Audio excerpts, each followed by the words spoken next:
Good evening and welcome to Aware on the Air, presented by members and friends of Aware, the anti-war, anti-racism effort, a local Champaign-Urbana peace group.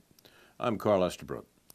We're recording this at midday on Tuesday, September 18th in the studios of Urbana Public Television. Our subject is the wars the U.S. government is waging around the world and the racism we display to those we're killing, in accord with the Latin proverb, proprium humanae ingeni est, odissi cum laeserus. It's human nature to hate those you have injured. It's September 18th, a week after the anniversary, 17 years ago, of a series of 4 coordinated attacks in the U.S. by the Islamic group Al-Qaeda in New York City, Pennsylvania, and the Pentagon. 1-year-olds on that day are eligible to vote in this November's election, but they will have no real choice, especially no choice against war, since both parties are promoting it for the 1%'s profits. America's parody of democracy offers personalities and skin types rather than any real choice on war and the economy. These matters are decided by the American economic elite, the 1%, and communicated to the voters by the top-down political parties. They will continue what all administrations have offered for 40 years, more war and more inequality, with the profits of U.S. wars and U.S. war provocations flowing to the rich at an accelerating rate. 17 years ago, the 9/11 attacks occurred in the context of the ongoing attacks by the U.S. in the Mideast in its attempts to control Mideast energy resources. The 9/11 attacks were counterattacks. The presumed perpetrators, the Osama bin Laden organization, said that the attacks were in response to 3 U.S. actions in particular: U.S. sanctions against Iraq, which President Clinton's Secretary of State admitted killed 500,000 children, but was worth it, she said; the oppression of the Palestinians by Israel; and the presence of U.S. troops in the Muslim Holy Lands to control the Mideast. In the wake of 9/11, the U.S. invaded Afghanistan, supposedly to find the planners of the attack, but the real reason was otherwise. Afghanistan offered to give the Al-Qaeda leadership up for an international trial if the U.S. provided reasonable evidence. But we rejected the offer and invaded Afghanistan instead. We're continuing the invasion 17 years later, building a new command and control center, it was announced this week, in Kabul, the capital of Afghanistan. We're really in Afghanistan and will be for the foreseeable future for very different reasons. They have nothing to do with the Taliban, with opium, or women's rights, all of which have been alleged as reasons other than the Al-Qaeda planners for the American invasion of that country. Colonel Lawrence Wilkerson, who was Chief of Staff to General Colin Powell, described this week what the invasion of Iraq, the ongoing invasion of Iraq by the U.S., is about. The first real objective is to have hard power directly near the Chinese Belt and Road Initiative in Central Asia. This is a major political transformation that the U.S. is determined to foul up. The oppression of China and Russia, the prevention of the economic integration of Eurasia is the cornerstone of American foreign policy. Ask Donald Rumsfeld how difficult it was to, that was George Bush's defense secretary. Ask Donald Rumsfeld how difficult it was to get major military forces into this extraordinarily difficult landlocked terrain in the fall of 2001. For that reason, we are not about to depart. Second, in Afghanistan, we're right next to the potentially most unstable nuclear stockpile on Earth, that is Pakistan's. We're not about to leave that either. We want to be able to pounce on that stockpile very swiftly should it become a threat. Third, we want to be able to mount and cover with hard power CIA operations in Xinjiang province, China's westernmost sections. These would be operations aimed at using the some 20 million Uyghurs in that province to destabilize the government in Beijing should we suddenly find ourselves at war with that country. I will wager, writes Wilkerson, that there are not a handful of our citizens who realize that we, our military that is, plan to be in Afghanistan for the entire time we are considering for our grand strategy and perhaps beyond. And as a result, the occupation and invasion of Afghanistan continues today. In fact, the greatest crime of this century so far, the 2003 U.S. invasion of Iraq, which may have killed 1 million people, had nothing to do with 9/11, although the U.S. government tried to pretend that it did. The U.S. invasion of Iraq, based on American government lies about weapons of mass destruction, was part of the generations-long campaign by the U.S. to control Mideast gas and oil by military force. The poets often get there first. W.H. Auden wrote in his poem about the outbreak of World War II, September 1st, 1939, quote, "I and the public know what all school children learn. Those to whom evil is done do evil in return." Close quote. Hence the evil of 9/11. Today, the president is talking peace with North Korea and Russia, but American liberals and neocons within the administration are appalled that peace might break out because the profits of America's 1% depend upon the U.S. government's maintaining American economic control of the world. And the way they do it is by threats of war against Russia and China, their peer competitors. The U.S. was at war throughout 2 presidential terms in the Obama years, and those wars continue. That had never happened in history before. And those wars continue today with the provocations of Russia and China that the Obama administration continued. You may have noticed when Trump and the leader of North Korea talked peace in Singapore, defense stocks, as they're called, it means stock and weapons makers, defense stocks declined sharply. There was a danger that peace might occur. So the U.S. is today making war in Afghanistan, Iraq, Libya, Pakistan, Somalia, Syria, and Yemen, principally to control the flow of oil out of the Mideast and North Africa, which the U.S. uses as a weapon against its economic rivals from Germany to China. Thousands of U.S. troops are killing people in these countries, although most Americans are barely aware of it. More than 250,000 U.S. troops are stationed in 1,000 U.S. bases on foreign soil, most of them ringing Russia and China. The 70,000 members of the U.S. Special Operations Command, 70,000, are active in 3/4 of the countries in the world. Their activities include kidnapping, we call it rendition, torture, and murder. As the rest of the world recognizes, but Americans don't, they're nothing less than American death squads. The rest of the world recognizes that the U.S. today is what Martin Luther King called it long ago, the greatest purveyor of violence in the world today, an international criminal surpassing all others. But most Americans don't know that, protected as they are by government and media propaganda. What we do here at Aware on the Air is try to encourage our fellow citizens to become aware of the killing our government is doing around the world in our name. We are involved in great crimes and must stop.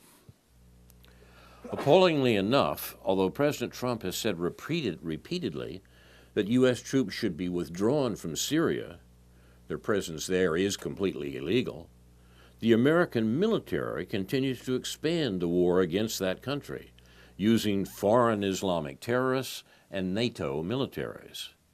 Although it's not reported in the U.S. media, the U.S. war against Syria continues despite the opposition of President Trump, the weakest U.S. president in a century. Today, Russia blasts Israel. You're to blame for 15 Russians killed during the Syrian strike, claims Russia. Russia blames downed military aircraft yesterday, on Israel's deliberate provocation striking Syria. Russia on Tuesday earlier today, given the time changes around the world, Russia on Tuesday accused Israel of a hostile provocation in bombing the Syrian port city of Latakia, as they did over the weekend, and threatened retaliation after Moscow blamed Israel for indirectly causing a Russian military plane with 15 service people on it to be shot down near Syria's Mediterranean coast, assuming all 15 Russian Air Force figures were lost, killed. Russia's defense ministry accused the Israeli military planes of creating a, quote, dangerous situation in Latakia. Latakia is the Syrian port city where the Russians have a military installation, near where the aircraft was downed by Syrian air defense system, as it claimed Israel warned Moscow about the planned operation 1 minute beforehand, adding that it was not enough time to get the plane to safety. What seems to have happened is that the Russian survey plane flying above this Russian base was told through the Russian command in Syria, the Russians are there legally at the invitation of the Syrian government, that Israel was going to bomb areas of around Latakia, and its planes better get out of the way. Israel claims that it's striking military installations of Iranian source, military installations of Iran's in the Latakia region. The Russian Defense Ministry said 15 Russian military service people died because of Israel's irresponsible actions, as they said, adding that it reserves the right to take appropriate measures after Israel's hostile actions. This is the Russian government's response to this Israeli attack on Syria. Can Israel really trust Russia to remove Iranian forces from Syria? According to the ministry, the Israel F-16 jets carrying out the airstrikes used the Russian plane as a cover to allow them to approach their targets on the ground without being hit by Syrian anti-aircraft fire. Hiding behind the Russian aircraft, the Israeli pilots put it in the line of fire of Syrian anti-aircraft systems. As a result, the Il-20, the Russian survey plane, was shot down by the Syrian S-200 missile system. Russian Ministry of Defense spokesman said that the Israeli pilots, quote, could not have failed to see the Russian aircraft as it was coming into land from a height of 5 kilometers, 3 miles. Nevertheless, they deliberately carried out this provocation. Israeli Army spokesperson Brigadier General Ronen Manelis said in a statement that Israel, quote, expresses sorrow for the death of the aircrew members of the Russian plane that was down tonight due to Syrian anti-aircraft fire, close quote, adding that Israel holds the Assad regime, the government of Syria, fully responsible for the incident, the government of the country that was being bombed by Israel. Quote, Israel also holds Iran and the Hezbollah terror organization, their reference, for the responsible for the event, said the statement. Overnight, IDF, Israel Defense Forces, fighter jets targeted a facility from which systems to manufacture accurate and lethal weapons were about to be transferred on behalf of Iran to Hezbollah in Lebanon. This is stranger and stranger. The Israelis are claiming they bombed Latakia, the air base in Latakia, because Iranian weapons were about to be sent to Lebanon, apparently from this air base, or at least according to their account. Manelis, the Israeli spokesman, said Israel and Russia have a deconfliction system that has proven itself effective many times in recent years, and this system was in use tonight as well. The problem is the system was in use a minute before the Israeli attack occurred, according to other accounts. An initial inquiry by IDF top brass and the Prime Minister's Bureau, Manelis said, the spokesman said, showed that extensive and inaccurate anti-aircraft fire by Syrian forces downed the Il-20. It gets curiouser and curiouser. Quote, when the Syrian army launched the missiles that hit the Russian plane, IAF, Israeli Air Force jets, were already within Israeli airspace. They'd gone home, said the statement, adding the Ilyushin, the plane that was downed, was not present in the area of the operation during the Israeli airstrike. You don't know who to believe here except for the fact that 15 people are dead and an Israeli plane has been shot down as Israel, quite illegally, attacks military installations in Syria.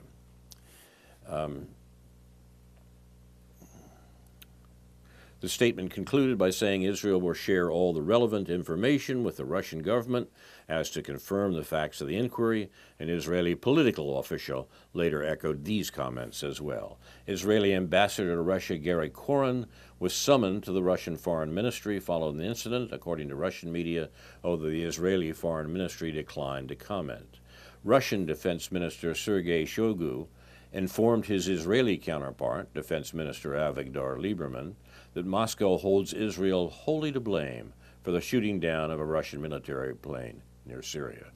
The Kremlin was extremely concerned by the incident, and President Vladimir Putin expressed his condolences for those who were killed, Kremlin spokesman Dmitry Peskov told reporters. The Russian Defense Ministry said a recovery operation in the Mediterranean Sea is underway and it has already located the wreckage in the sea and has retrieved some bodies and some fragments of the plane. A U.S. official earlier said Washington believed the aircraft, an Il-20 turboprop plane used for electronic reconnaissance, was inadvertently shot down by anti-aircraft artillery operated by Moscow's ally, the Syrian government. Around the time the plane disappeared, the Syrian coastal city of Latakia, near a Russian air base to which the Il-20 was returning, came under attack from enemy missiles, and missile defense batteries responded, Syrian state media reported. The enemy missiles, of course, were Israeli. The defense ministry in Moscow said the aircraft was returning to the Russian-run Hymenim based in Latakia province when at about 11 p.m. Moscow time it disappeared from radar screens. The plane was over the Mediterranean Sea about 20 miles from the Syrian coastline. The trace of the Il-20 on flight control radars disappeared during an attack by 4 Israeli F-16 jets on Syrian facilities in Latakia province, the statement was quoted as saying. The Israeli military had no reaction, saying it does not comment on foreign reports, even if they're attacking the foreign places, I guess. The French military spokesman told Reuters, we deny any involvement. The French were initially blamed for the attack.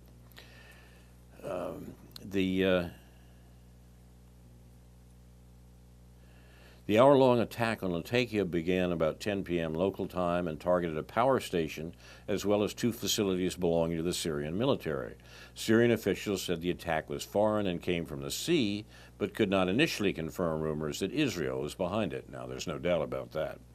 Despite the fact that Israel rarely acknowledges striking specific targets inside Syria, earlier this month the IDF admitted to hitting at least 202 Iranian targets in the country.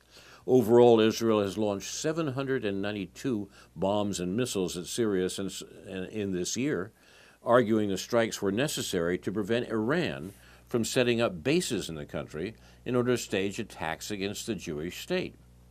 As Israel continues to claim the right to intrude into Syria, despite repeated condemnations from Damascus, France said that it will join the U.S.-led campaign to strike Syria again if there are reports of chemical weapon use. This is according to... Over the last few weeks, Moscow has been beating drums about the false flag chemical attack that is being prepared by the notorious White Helmets and jihadists in Idlib province in order to frame government forces. Such a provocation, the Russian military argues, will be used to trigger a U.S.-led attack against Damascus. The attack on Latakia came just hours after Russia and Turkey negotiated a partial demilitarization of the Idlib province, which is the last remaining stronghold of anti-government militants, including the al-Qaeda affiliate HTS. So on this anniversary, such as it is, of the 9/11 attacks, the U.S. is supporting al-Qaeda in Syria against the threats by the Syrian government to reduce their stronghold in Idlib province. The downing of the Russian Il-20 plane looks like a chain of tragic circumstances, Vladimir Putin said in response to a reporter's question on whether it could be compared to Turkey's downing of a Russian military jet in 2015. Quote, "When people are dying, especially under such circumstances, it's always a tragedy," President Putin said during a joint press conference with Hungarian Prime Minister Viktor Orban in Moscow on Tuesday. Responding to a reporter's question as to whether the incident in Latakia could be compared to the downing of the Russian Su-24 by Turkey in 2015, Putin said the two situations were different. Ankara deliberately downed the Russian jet, he explained, while the Il-20 incident looks like a chain of tragic circumstances because the Israeli plane didn't shoot down our jet. The incident has heated up political tensions, with the Russian military placing the blame for the incident on Tel Aviv. It said that the Israeli raid on Syria late on Monday had triggered a chain of events that led to the Il-20 being shot down by a Syrian S-200 surface-to-air missile. The downing jeopardized the reasonably good diplomatic relations enjoyed by Russia and Israel, casting doubt on whether these could be maintained. Russia will investigate the incident, Putin said, adding that Moscow will boost security of Russian troops in Syria following the incident. He said that these will be the steps that everyone will notice. Following Putin's remarks, the Russian defense minister said that he'd notified his Israeli counterpart that Moscow, quote, "won't leave Israeli actions unanswered." He said the Russian jet had been downed by Syrian defense systems following their response to an attack by Israeli's plane. Putin's spokesman told TASS, the news agency, that the president is likely to hold phone talks with Israeli Prime Minister Benjamin Netanyahu later today. The background to this is the U.S. apparent expansion of its war against Syria. In spite of the sorts of things President Trump has been saying, the Pentagon is moving an aircraft carrier to the Syrian coast and certainly standing behind these Israeli attacks, these Israeli bombing raids into Syria. Once again, this is not something that's reported in our news in this country. There's a final note here.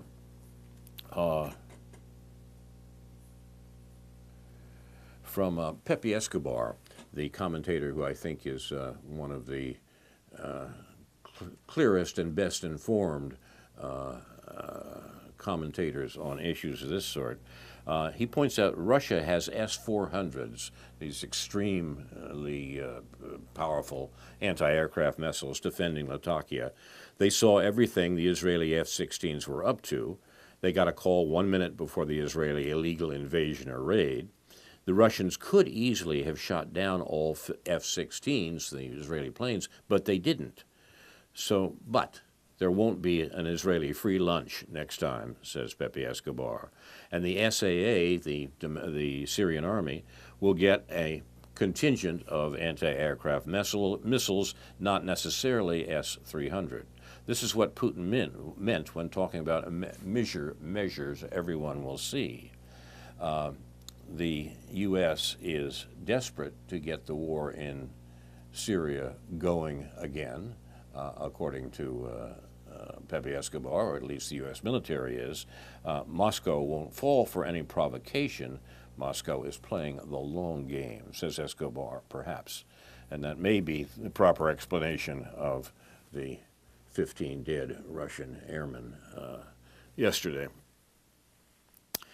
You've been watching Aware on the Air, presented by members and friends of Aware, the anti-war, anti-racism effort of Champaign-Urbana, a local peace group, recorded in the studios of Urbana Public Television on September 18th in the 38th week of 2018, another week in which the world can see that the most extensive global terrorism is U.S. worldwide war-making, for which its principal co-conspirators these days are the Kingdom of Saudi Arabia and Israel, which has recently passed a racist nation-state law that declares self-determination for the Jewish people and encourages segregated communities, but omits any mention of equality and minority group rights in Israel.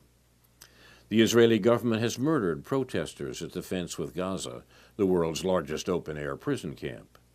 U.S. supports that, primarily because Israel is U.S. stationary aircraft carrier for the U.S. control of Mideast energy, gas, and oil, the weapon the U.S. uses against economic rivals from Germany to China.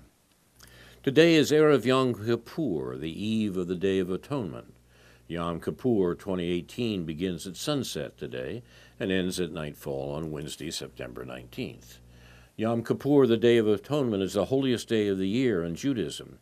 Its central themes are atonement and repentance. Jewish people traditionally observe this holy day with an approximate 25-hour period of fasting and intensive prayer. Shana Tova, a good year to all, including those in the Mideast. On this show, we concentrate on the shamefully underreported news of U.S. war-making, but we have a sibling show, as it were, News from Neptune, recorded at UPTV on Fridays, that has a broader remit. Last week's News from Neptune was a Listing to Port edition. You can see this, you can find the links to this on the Facebook page and the topics covered by that program. We'll conclude tonight with The World Today with Tariq Ali, 10 years after the crash, a discussion of the economic crash of 2008 and its continued relevance today, relevance including to war. Our show is produced and directed by Jason Liggett and Crofton Coleman, thanks to whom also this program and others like it will be available on YouTube and archive.org. There's an Open Aware meeting this coming Sunday, the group that's sponsoring this program, at Hammerhead Coffee, University Avenue and Wright Street on the northwest edge of campus.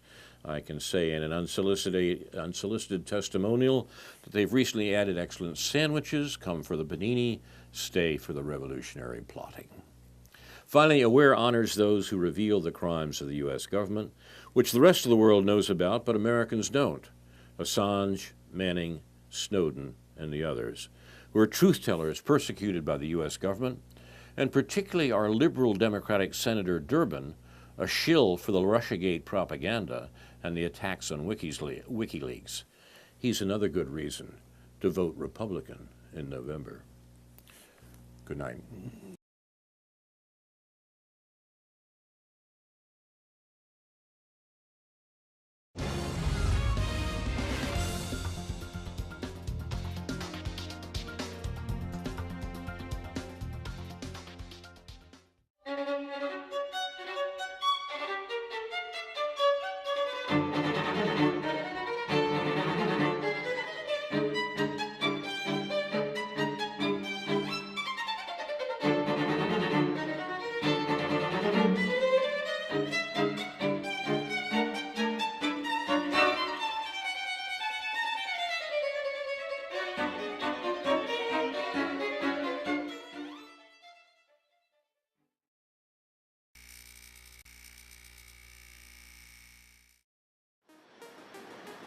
On Wall Street, the Dow Jones Index plunged more than 500 points Monday, its worst single-day drop since September 2001. Investment firm nearly $4 billion in the last quarter.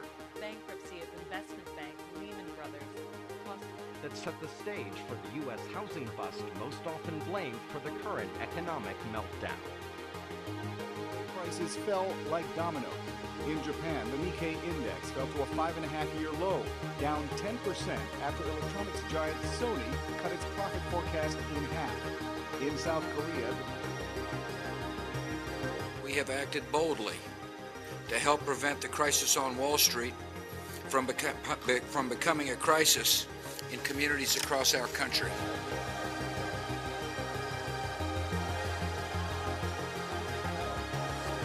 This looks like people just got up and left this house. America to start buying again and stimulate the economy. Good evening and welcome to another edition of The World Today. We have in the studio with us to discuss 10 years after the crisis and the Wall Street crash, two people who in their different ways have been writing about the developments in the world economy. One, Ann Pettifer, is of course extremely well known as one of the foremost campaigners against the debt imposed by the international financial institutions on countries rich and poor in Europe and in Africa for many, many years, and is, of course, the author of a number of books, the latest of which, The Production of Money, came out last year. And we have in the studio Grace Blakely, from a much younger generation, but we are very happy to have you with us, Grace, who has written a number of very fine essays on the alternatives available, which are not being taken up to the austerity measures, and in particular, we hope, all three of us, by a Corbyn government before too long. And if I could come to you first, 2008, huge crash, unpredicted by most,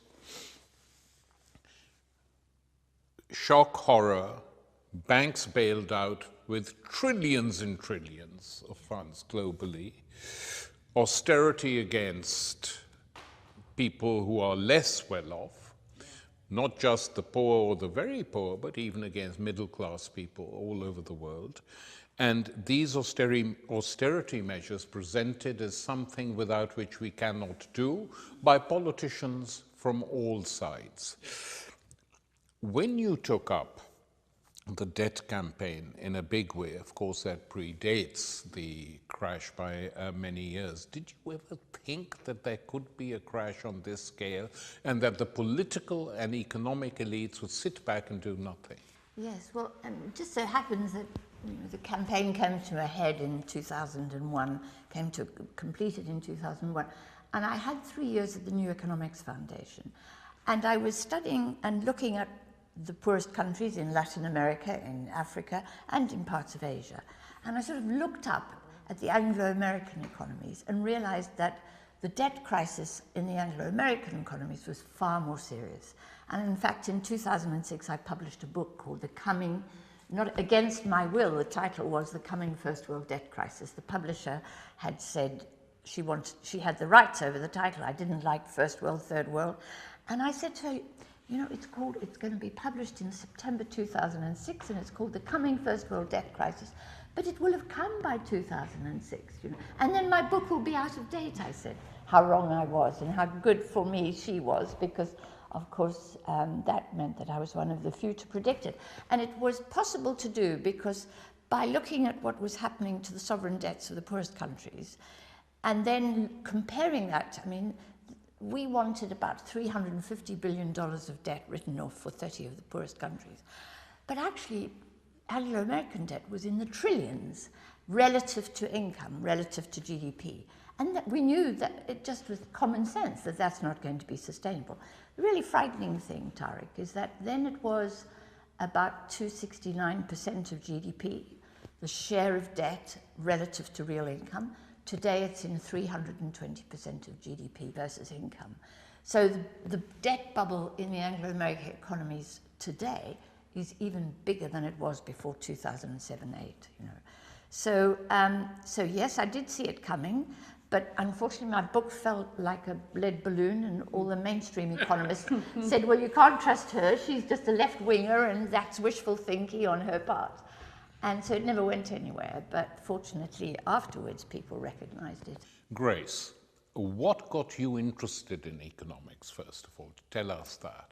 It's actually interesting because a lot of people that focus on debt and the financial system come to economics from the perspective of a kind of focus on international economics or, having studied the Global South. I personally was interested in, I studied extensively conflict in Africa, so I was in the Congo, for example, for a while at university. And what interested me in what I study now, which is financialization, is the kind of the extractive flows that govern the global economy, the global financial system, which sustain the standard of living that the global north is able to achieve today. And what I think is interesting about what Anne was saying and what I've laid out in a recent report I've just written is the way in which the kind of first world, in inverted commas, debt crisis is sustained by exorbitant amounts of extraction from the global south. The classic prediction of macroeconomics is that capital flows out, the currencies depreciate, that then makes them more competitive and they're able to increase their exports. Instead, what happened was because that capital was flowing out of the UK and the US, wasn't flowing into places like China because of capital controls or Germany because of the euro, and therefore wasn't allowing these things to rebalance. All that capital ended up flowing back into the UK and the US, and particularly into deposits in UK banks, which were used to back up loans that were made to consumers, particularly mortgage loans. So, as Anne lays out in her book, banks create money by issuing debt, but to a certain extent they have to back that up by a certain amount of deposits, which is determined by regulation. And inflows from the global south allowed that lending to go on for far longer than it otherwise might have. So by analysing those kind of flows that undergird the global financial system, where they come from, where they go, I think you get quite a profound insight into the makings of modern capitalism. Well, we'll come back to this question later when we discuss alternatives, but just one other thing. And at the time of the crash, a great deal was written that if we don't bail all the banks out, everything's going to collapse. Yeah. So people were fearful, they got talked in, Yes. the media was solidly behind the banks. Yeah. What would have happened if they'd kept some banks going, paid off the small depositors, possibly, and allowed quite a few of these banks to go under? There was a moment immediately after the collapse of Lehman's, Saturday afternoon, one weekend, when the central bank governors and the finance ministers sitting around tables understood that on Monday morning, ATM machines, holes in the wall, if you like, were not going to open and people would not be able to get their money out of the bank because the banks were basically all bust. Now, that would have caused economic and social and political upheaval. If people could not access their own money, there would have been madness on the streets.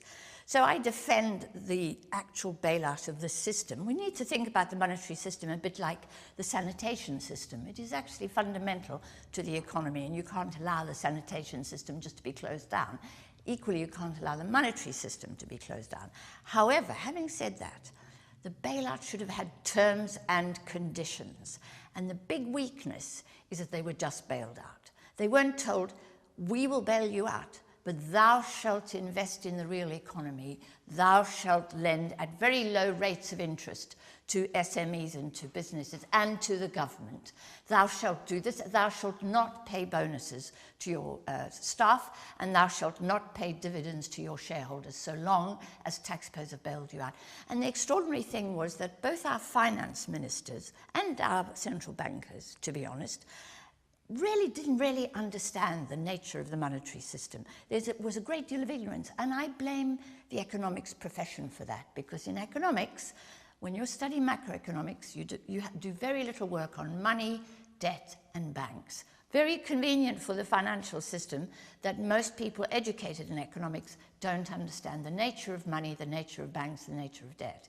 And so when the crisis hit, politicians like Alistair Darling here in Britain and in America were stunned. They didn't know what had happened. They didn't understand the crisis. They didn't understand why, mainly because economists didn't understand why. So as a result, these banks were bailed out if you like, they were just allowed to take all the money and run. And I know there was, I remember a moment after Lehman's when the banks were sort of humble, and you could see, you could hear, they even spoke about, you know, oh dear, what are going to be the They were prepared for punishment. They were prepared for punishment. And to their astonishment, there was none. Well, no, some of the Wall Street bankers said they were called into the Obama White House. They thought they were going to be rapped on the knuckles really hard and told, from now on, you can't do A, B, C, D. Yes. They were prepared for that. Yes, and they didn't. He didn't, and nor did the Europeans. And I think the 10 years since means that there's much greater understanding now of the way the international financial system operates. And that empowers people. But on the day after Lehman's, people were mainly stunned and shocked. And that allowed the banks to get away with what they got away with. Grace, we are now 10 years on. Most of the parties in power in Europe, including these far-right parties in Italy and Austria, who've come to power promising all sorts of, you know, reforms, rebuilding, and are basically going to be neoliberal. They have really no plan for change. And the only, I mean, I don't say this because we're all British and live in Britain.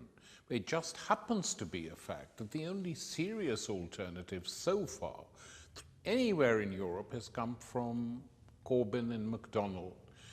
For the first time ever, the Labour left has captured the leadership and are promising a whole set of reforms, economic and others. So what do you think the possibilities are? Let's say a Corbyn government is elected, and let's say John McDonnell calls you in, which I hope he will, and Anne and others, and says, okay, gang, what are we going to do? What are our first measures?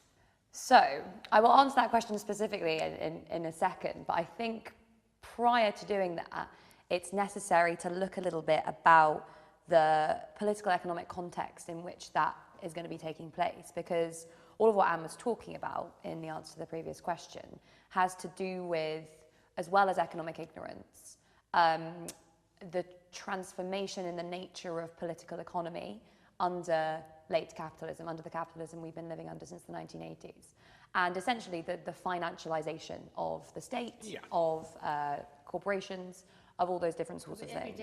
Of everyday life, exactly. The kind of insane amounts of power that financial markets wield is and should be a kind of perennial thought in the back of the mind of any left government, and is, but for a very different reason, a perennial thought in the back of the mind of any neoliberal government, because that is a system that they have worked to create. They've worked to hem themselves in to ensure that political economy, that institutions require that they are only able to implement policies that benefit financial capital.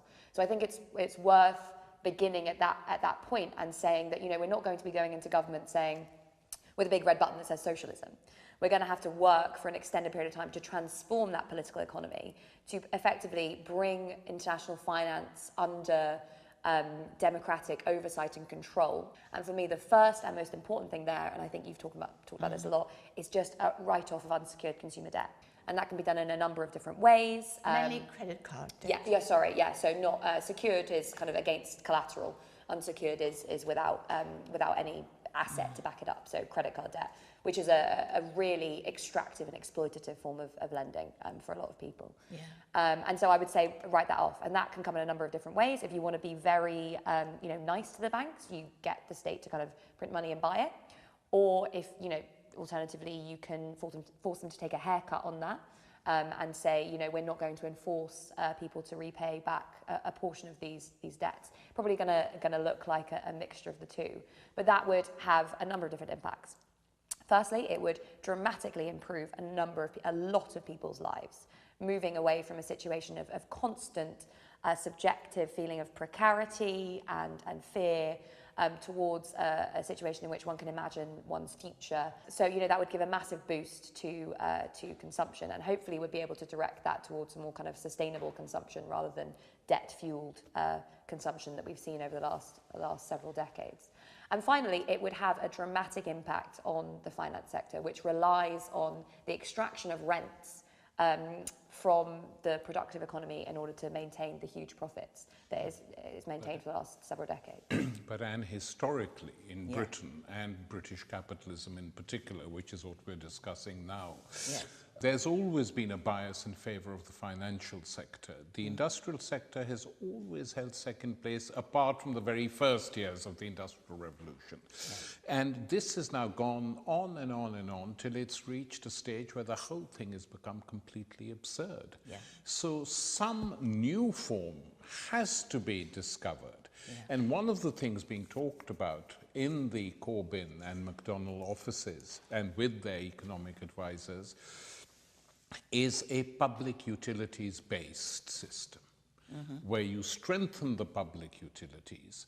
And linked to that, of course, is this, that people don't even realize this, that large amounts of investments and hedge funds, etc., are invested in by pension fund holders.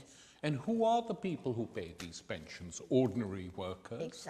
And trade unions, labor councils, elected people, who, once they've given the money for investment, have no control over it at all. So together with the public utilities, this assertion of democratic rights over the system becomes very important. And they have to do something like that. And of course, Grace is right, it can't happen immediately. You have to build up to that, but say to people, this is what we are doing, patience. I've got lots of ambition for the next Labour government.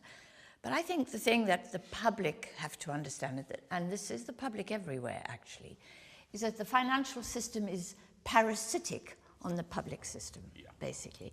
That without taxpayers, it's funny, without taxpayers, they would really not exist.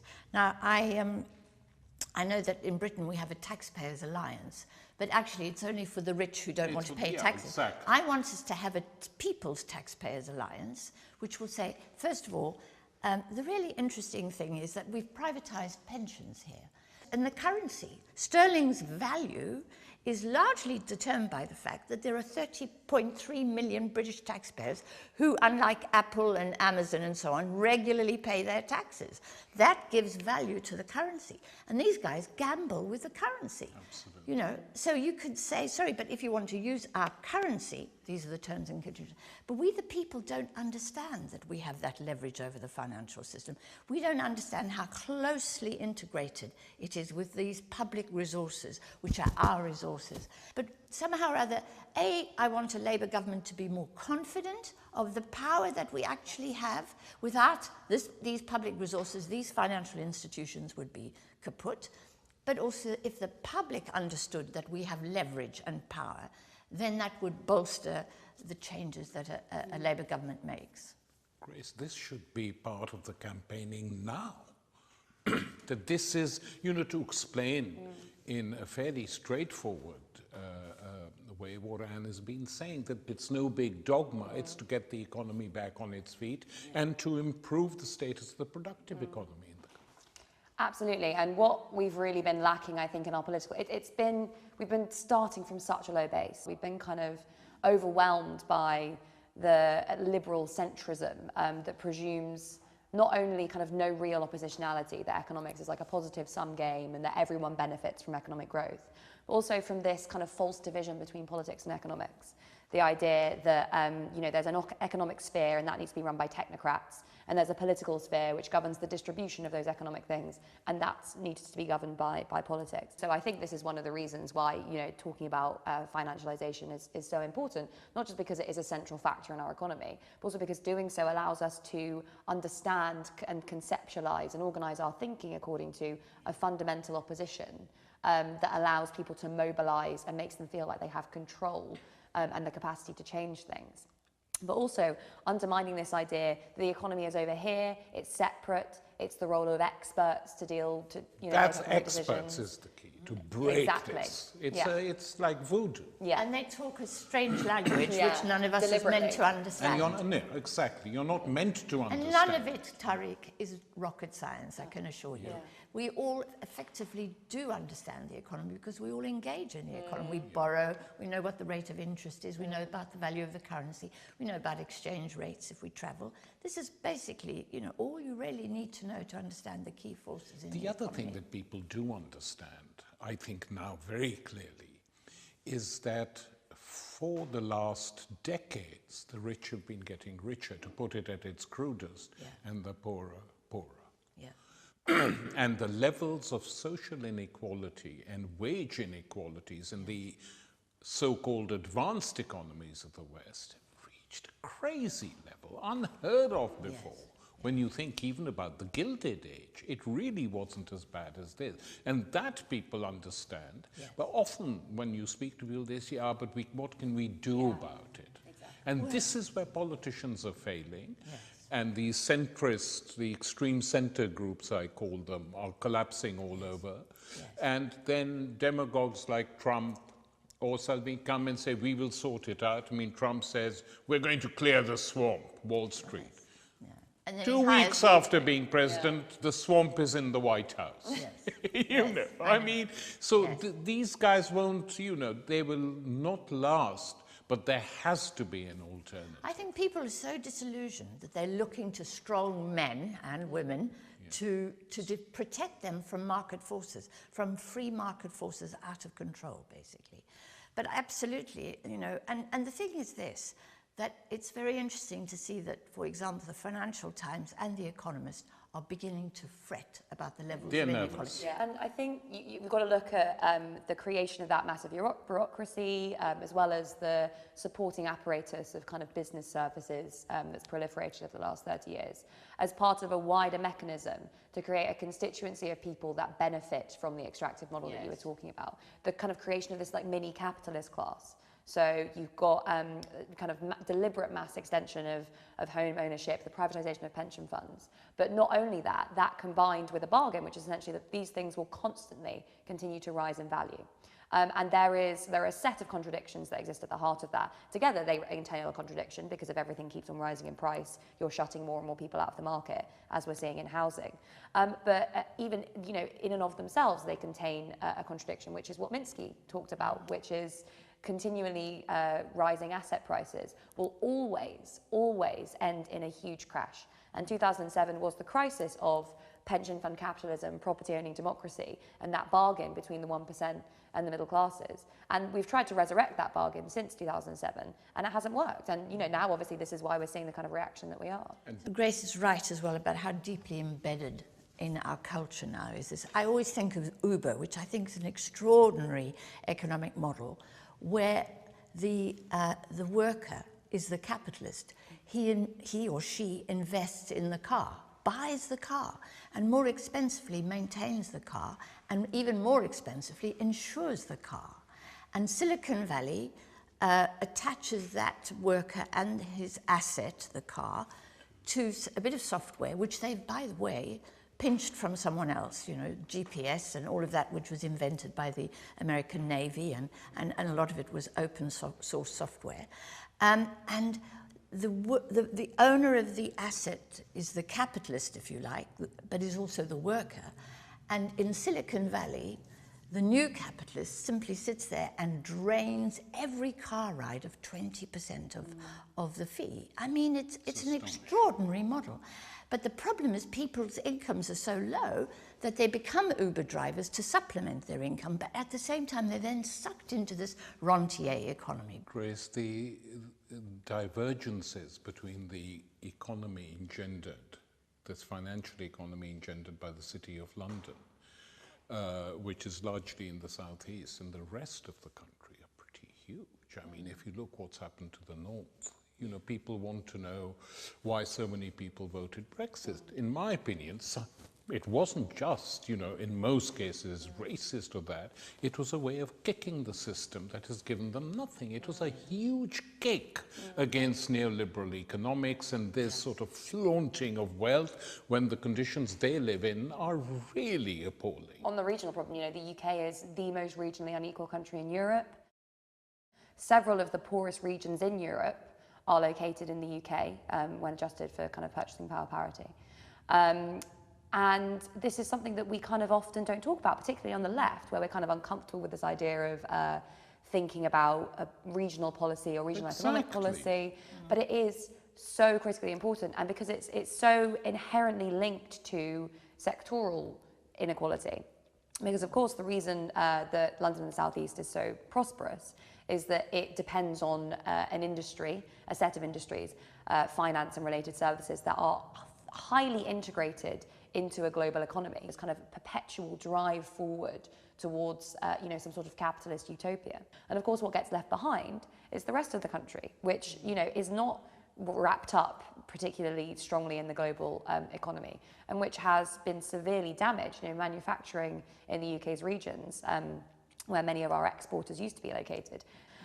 So a lot of this is not just about regional policy as such, it's about economic geography and looking at the way that capitalist globalization and financial globalization has transformed economic geography all around the world, whether that's extraction from the global south into consumer debt in the UK, or the kind of capital flight out of the poorest regions of the global economy into the wealthiest ones, creating these vast poles. And perhaps the best example of this is, say, places in the UAE, in like Dubai or Abu Dhabi, where you have entrepôts of capitalist financial accumulation surrounded by a sea of migrant labour with no rights, completely exploited, literally can't vote. Only about 20% of the population of, say, Dubai is are citizens. And that's the kind of, almost in many ways, the ideal. That is a space created entirely by capitalist financial globalization. So I think kind of coming to terms with those geographical issues, which maybe we're not that used to talking about, is also really important for understanding finance. And it's time to wind up, but I'd ask you one last question. You've been in this game a long time, you know it well. What are the obstacles a Corbyn government would face were it to be elected? Both from within its own ranks, I hate to say this, but I'm sure there will be trouble, and from the financialized markets as a whole. Well, I think the political right, and the political right in the Labour Party, is a very big problem. But I actually honestly believe that a Labour government would be welcomed by the city because of the threats, as I said earlier, the threats that are now facing the globalized financial system. Now, what won't be welcomed are the policies, but there is an understanding that things have gone too far, and that a Labour government will hopefully moderate and mediate between finance and Labour. So what's going to be really important, I honestly don't believe there's going to be a run on the pound or anything like that, because because the finance sector wants a prosperous economy. To be honest, it's good for them if the economy prospers. It's not good for anyone if the economy is as weak as ours has been. So something has to be done to challenge the ideology that you have to weaken an economy but strengthen the finance sector. Personally, I think it'll depend on the mandate that Corbyn gets, and I think it'll be a popular mandate. I think there will be a lot of support for this. And I think the same will be true in the United States if a left-wing Democrat stand. And so it's going to be terribly important for any left-wing government to mobilize support and to have that political ballast before coming to power, and actually drawing on that political ballast during power. I am perhaps less optimistic about the future relationship between the financial sector and a Labour government. I think, as I was saying, aspects of the financial system, so I think particularly some of the bigger banks would be, not particularly annoyed about the prospect of a Labour government, even a fairly radical Labour government. But there are certain elements of financial capital, the particularly extractive ones, the hedge funds, the shadow banking system, which would be terrified at the idea of a finance sector that's subjected to democratic control, and rightly so. So I think preparing for that potential standoff with elements of financial capital. So the tech companies, for example, as the paradigmatic examples of financialized institutions, will again, resist any attempt to move away from this extractive model based on debt, because they benefit from it so much. So again, this is why I think it's so important for the Labour Party to be based on a social movement that is both within and without it, that can kind of coalesce when the party moves into power and support it and provide that push to counter the incredible pressure that there will be on the part of the establishment. So movement building is, I think, something that is going to be incredibly important, something that we're doing quite well actually in terms of, political economy schools and bringing people together for This is within festivals. Momentum? Or? Within Momentum and within the party as well. It's a really vibrant and exciting time at the moment. So I hope we manage to continue with that. And Pettifer, Grace Blakely, thank you very much.